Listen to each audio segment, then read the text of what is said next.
सबका स्वागत है मेरे इस शो में।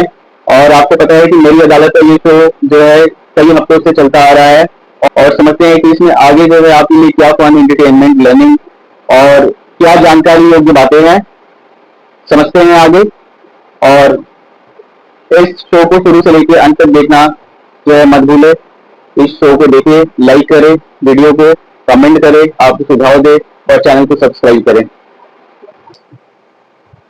नमस्कार दोस्तों, आज आपका स्वागत है मेरी अदालत के शो में। और आज हम शुरुआत करेंगे मेरी अदालत शो में तीसरे केस की, जो कि केस है रोमी वर्सेस सिग्नेचर 5 इंडिया लिमिटेड।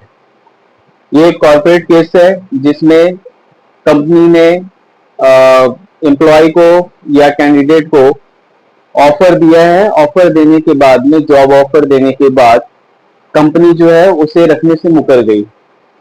अब उस एम्प्लॉय का ना तो पुरानी कंपनी में जॉब रहा, ना नई कंपनी में जॉब रहा, और वो एम्प्लॉय हो गया अनएम्प्लॉयड, क्योंकि उसने पुरानी भी कंपनी से जो है रिजाइन कर दिया ऑफर मिलने के बाद, और नई कंपनी जिसके ऊपर उसने आज केस किया है उसने जो है उसे रखने से मना कर दिया। तो इसके ऊपर में ही इस कॉर्पोरेट अफेयर्स या कॉर्पोरेट केस की आज हम सुनवाई करेंगे और समझेंगे। और रोमी ने केस फाइल किया है सिग्नेचर 5 इंडिया लिमिटेड पे। तो आइए आज की इंटरेस्टिंग केस की शुरुआत करते हैं और समझते हैं। मैं इस शो के माध्यम से मेरे 250 प्लस सब्सक्राइबर्स को बहुत बहुत थैंक यू करना चाहूंगा, जिन्होंने मेरे चैनल को सब्सक्राइब किया, अपना प्यार दिया और वीडियोस को लाइक और कमेंट करते रहते हैं। आई होप कि आपको मेरी अदालत का ये शो काफी पसंद आता है। और आज इस तीसरे केस के माध्यम से हम बहुत कुछ जो है समझ पाएंगे, सीख पाएंगे, और कहीं ना कहीं बहुत सारे एम्प्लॉइज या कैंडिडेट्स जो कि जॉब के लिए कंपनी में अप्लाई करते हैं और इस तरह का मैटर उन्हें फेस करना पड़ता है, जहां कंपनी ऑफर देने के बाद में उन्हें जॉब पे रखने से मुकर जाती है, तो क्या करे? सीधे अदालत में केस फाइल करे और कंपनी के ऊपर में बहुत सख्त कार्रवाई होगी। आइए देखते हैं मामला क्या है और समझते हैं।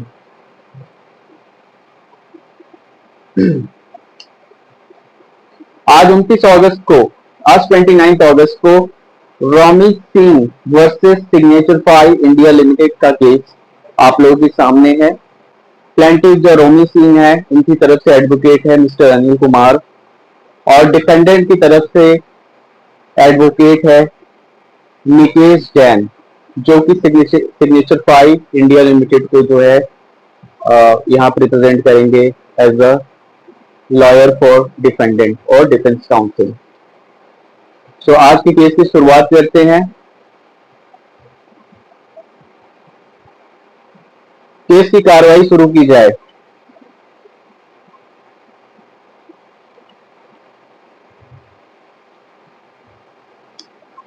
हाँ जी, मिस्टर अनिल कुमार, आप बताइए, रोमी सिंह ने जो केस आपके माध्यम से कोर्ट में फाइल किया है उसके बारे में थोड़ा जो है डिटेल्स बताइए, और क्या है, क्या प्रॉब्लम है, क्या माजरा है, थोड़ा समझे, और आपके क्लाइंट जो है किस दुविधा में है, किस संकट में है, उसे समझते हैं।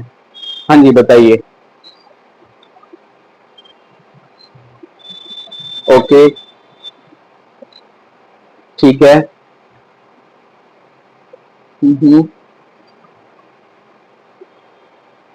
क्या कहा आपने? रोमी को जॉब का ऑफर कब मिला था? 16 अप्रैल 2025 को।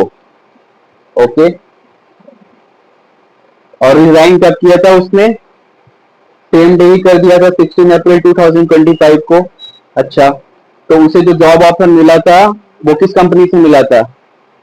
सिग्नेचर 5 इंडिया लिमिटेड से। ओके, और उन्होंने जो रिजाइन किया था वो अपनी प्रीवियस कंपनी में कर दिया था सेम डे।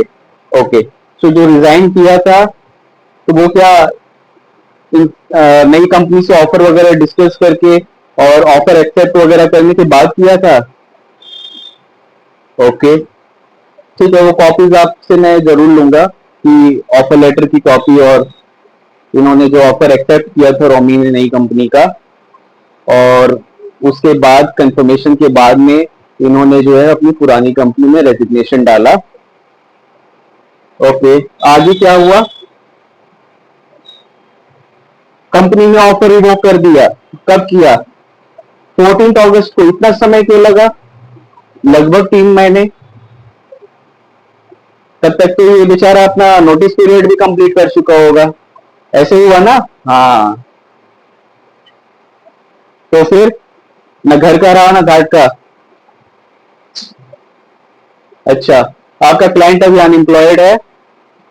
उसने अपनी पुरानी कंपनी में भी कोशिश की वापस से ज्वाइन करने की, पर वहां उसे नहीं लिया गया और नई कंपनी तो ऑफर ही रिवोक कर चुकी है। ठीक है, आप डॉक्यूमेंट सबमिट करिए। डॉक्यूमेंट्स हम देखते हैं कि क्या है नहीं है, समझते हैं उसके बारे में। ओके,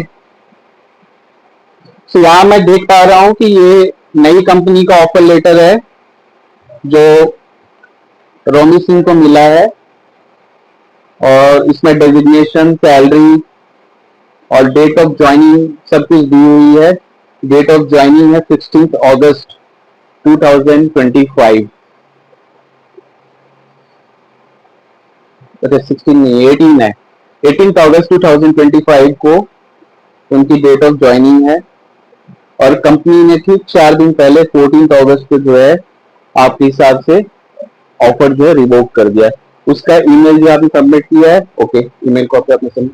ओके, सेकंड कॉपी में मैं देख पा रहा हूँ कि रोमी सिंह ने जो है नई कंपनी को ईमेल किया है ऑफर एक्सेप्ट करने का। ओके,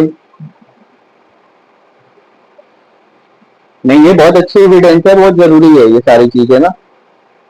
इंडियन एविडेंस एक्ट के तहत, भारतीय साक्ष्य अधिनियम 2023 के तहत ये बहुत ही इंपॉर्टेंट एविडेंस है। जी, ठीक है। ये तीसरा कॉपी है जिसमें मैं देख पा रहा हूँ कि रोमी सिंह ने अपनी पुरानी कंपनी में रिजाइन किया है, और जिसमें वो 90 डेज के नोटिस पीरियड को सर्व करने के लिए अग्री हुए। उन्होंने अपना 90 डेज का नोटिस पीरियड सर्व किया, सो कॉल्ड आपके कहने पर, जैसा आपने बताया। और जब जॉब इनका जाने वाला है, तब पुरानी कंपनी जो है, तब नई कंपनी जो है इनको ईमेल करके कहती है कि हमने तो आपका ऑफर रिवोक कर दिया है। अच्छा, तो इसका कारण क्या है? आपने नई कंपनी से जानने की कोशिश की, आपके क्लाइंट ने नई कंपनी से जानने की कोशिश की, इसका कारण क्या है? अच्छा, उन्होंने दूसरा एम्प्लॉय रख लिया इनकी जगह। और कब रखा उन्होंने?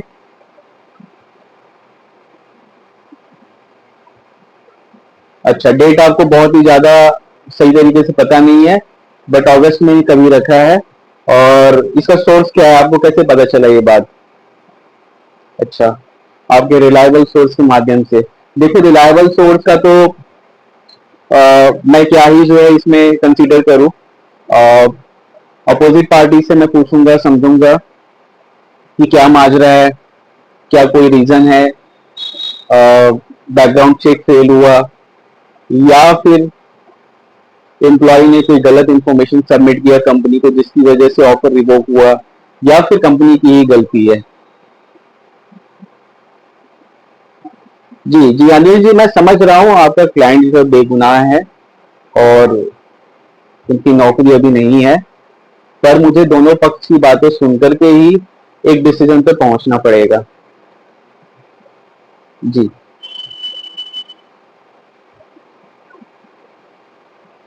डिफेंस की साइड से कौन है? कंपनी की साइड से सिग्नेचर, सिग्नेचर 5 इंडिया लिमिटेड की साइड से कौन है?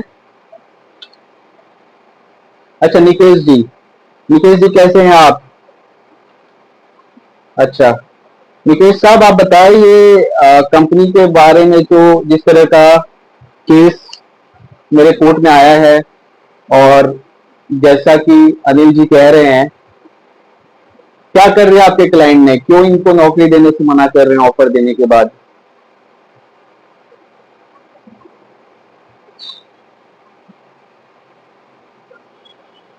पोजीशन क्लोज हो गई? पोजीशन कैसे क्लोज हो गई? आप लोगों ने जब वैकेंसी निकाली, रोमी ने अप्लाई किया, आपने इंटरव्यू लिया होगा, उसके बाद आपने उन्हें ऑफर दिया होगा, उन्होंने एक्सेप्ट किया। तो जहां भी ऑफर और एक्सेप्टेंस, ये दो टर्म हो जाते हैं, offer plus acceptance equals to agreement. आपको पता है इंडियन कॉन्ट्रैक्ट एक्ट 1872 में अगर किसी भी तरीके का ऑफर या तो वर्बल हो या रिटन हो, अगर सामने वाला एक्सेप्ट करता है तो वो एग्रीमेंट कहलाता है और वो लीगली बाइंडिंग है इंडियन कॉन्ट्रैक्ट एक्ट 1872 के तहत। फिर आपके क्लाइंट ने कैसे जो है जॉब देने से मना कर दिया? नहीं, पोजीशन क्लोज तो मैं नहीं मान रहा हूं, मैं पोजीशन क्लोज नहीं मानूंगा। मैं इसके ऊपर में मुझे पूरा डिटेल्स चाहिए आपके क्लाइंट से। आपके क्लाइंट के साइड से कौन आए हैं?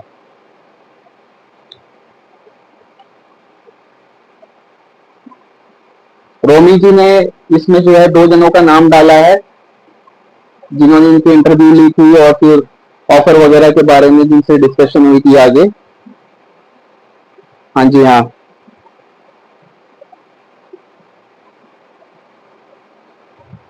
मिस्टर विकास मैडी और कृष्णा दास। विकास मैडी और कृष्णा दास किस साइड से है? कंपनी की साइड से है। किस पोजीशन में कार्यरत है? कैसे एम्प्लॉयड है ये? विकास मैडी मैनेजर है, ओके, और कृष्णा दास सीनियर मैनेजर है। ये दोनों आज हाजिर है? नहीं है। तो उनको हाजिर होना चाहिए ना निकेश जी, आपके क्लाइंट को तो आज हाजिर होना चाहिए। देखिए, ट्रैफिक वगैरह का मुझे कुछ नहीं लेना देना है। एनसीआर में ट्रैफिक रहती है, गुड़गांव, नोएडा, दिल्ली, सब मुझे पता है ट्रैफिक का, तो इसके बारे में आप मुझे मत समझाइए। कोर्ट का टाइम जो है, जो टाइम है, जो हाजिरी का टाइम है, उससे पहले आपके क्लाइंट को जो प्रेजेंट रहना चाहिए। आप बस हाजिरी फाइल कर दोगे और आज आप प्रेजेंट हो गए, आपका क्लाइंट जो ऑन द वे है। और यहाँ पे जो है मैं कोर्ट में बैठा हुआ हूँ उनके इंतजार में, तो मैं तो यहाँ कोई वीआईपी ट्रीटमेंट देने के लिए बैठा नहीं हूँ। नहीं, मैं वेट नहीं कर सकता हूँ, मेरे पास बहुत सारे केसेस है। अभी मजा आएगा ना भिड़ो। नेक्स्ट डेट मैं देता हूँ 5 सितंबर का, 5 सितंबर 2025 का डेट है। इस डेट में आपके क्लाइंट मिस्टर विकास मैडी और कृष्णा दास, ये दोनों जो है समय पे हाजिर हो। निकेश जी, इस बात का आप ध्यान रखना। और प्लेंटिफ साइड से अनिल जी ने अपने क्लाइंट के लिए, मिस्टर रोमी के लिए जो भी डॉक्यूमेंट सबमिट किए हैं, वो डॉक्यूमेंट जो है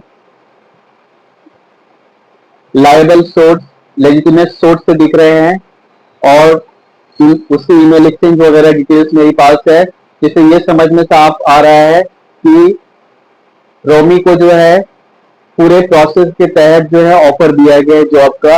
अब मुझे आपके क्लाइंट से समझना है कि उन्होंने ऑफर को रिवोक कैसे किया, क्यों किया, क्या कारण है। तो हम इसके बारे में पूरी डिटेल्स जानेंगे 5 सितंबर को। आप लोग डेट नोट कर लीजिए। और ये अदालत 5 सितंबर को इस केस की दूसरी सुनवाई करेगी।